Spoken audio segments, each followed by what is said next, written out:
Est-il possible d'être allergique à l'électricité? Une personne qui est allergique à l'électricité présente une série de symptômes quand elle s'expose aux champs électromagnétiques.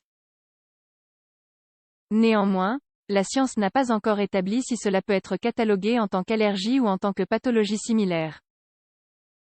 Le fait d'être allergique à l'électricité n'est pas un sujet dont on parle beaucoup. Il existe cependant beaucoup de signalements de cette affection. Néanmoins, pour le moment, elle ne bénéficie pas d'une base scientifique et son diagnostic formel n'est pas encore reconnu. Si quelqu'un est allergique à l'électricité, cela veut dire qu'en s'exposant à des champs électromagnétiques, il présente une réponse adverse qui implique des symptômes visibles. Ceux-ci vont des gènes aux yeux à des conditions plus sévères. Cette affection porte aussi le nom d'hypersensibilité électromagnétique. La science n'est pas parvenue à un consensus sur ce thème car on note des évidences contradictoires sur ce sujet. Qu'est-ce que l'hypersensibilité électromagnétique?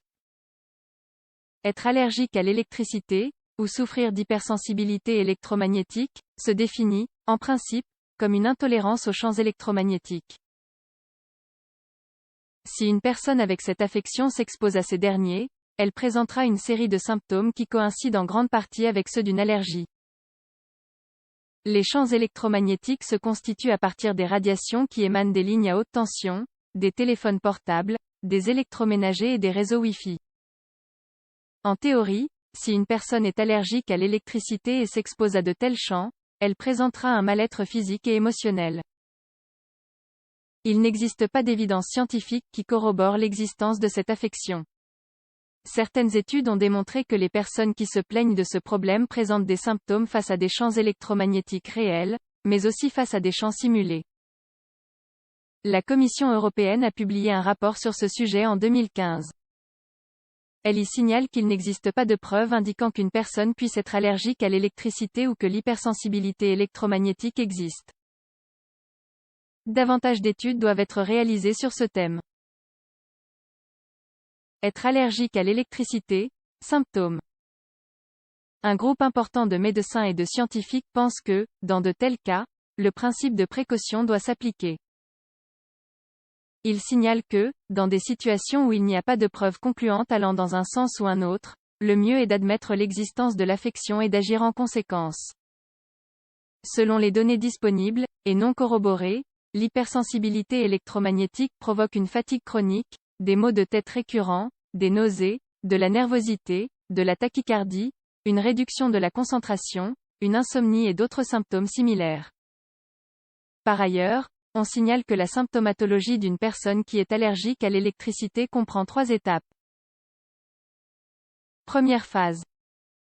Elle est principalement de type neurologique.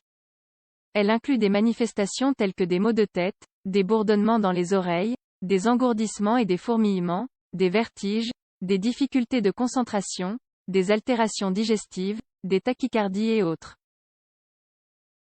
Seconde phase. Cette phase se caractérise par la présence habituelle de 3 symptômes, fatigue chronique, insomnie et dépression. On peut aussi retrouver une irritabilité, une agressivité verbale et des troubles de l'humeur. Troisième phase. Chez les enfants, on peut noter une hyperactivité et une perte d'intérêt pour les jeux et l'école. Les adolescents pourraient présenter des altérations psychiques et comportementales, les adultes, un syndrome confusionnel et, parfois, une pseudo-démence.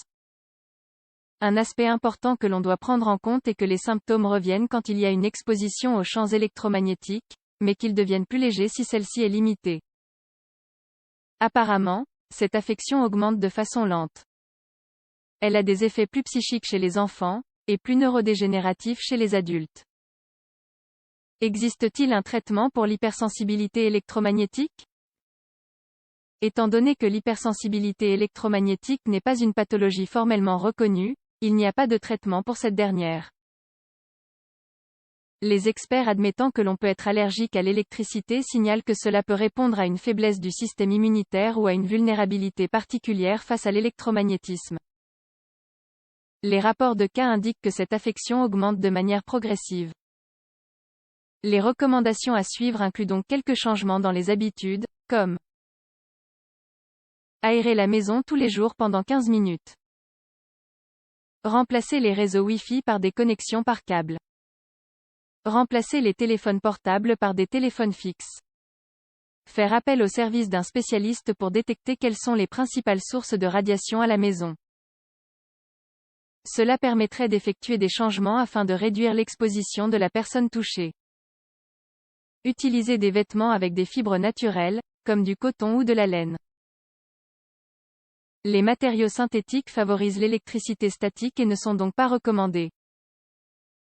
N'utiliser son portable que pour des choses indispensables. Il faut aussi essayer de l'utiliser dans des zones ouvertes et en activant le haut-parleur pour ne pas devoir l'approcher de sa tête. Enlever les appareils électriques de la chambre, ou tout autre dispositif similaire. Le mieux est qu'ils soient déconnectés si on ne les utilise pas. On cherche surtout à ce que la personne qui est allergique à l'électricité s'expose le moins possible aux champs électromagnétiques. De cette façon, il est possible que les symptômes diminuent au lieu d'empirer. Recommandation finale. Dans le monde actuel, on retrouve des champs électromagnétiques partout. Ils ne proviennent pas seulement des dispositifs électriques ou électroniques, ils sont partout dans l'univers. La Terre a son propre champ magnétique. Par ailleurs, les radiations qui nous viennent du Soleil sont, chaque jour, supérieures à celles émises par n'importe quelle antenne de téléphonie mobile. Si nous prenons cela en compte, il devient virtuellement impossible de créer des espaces sans radiation électromagnétique. Quoi qu'il en soit, que cette allergie à l'électromagnétisme existe ou non, le plus sain est, de temps en temps, de se déconnecter de tous ces appareils. Et de profiter des espaces naturels qui nous entourent.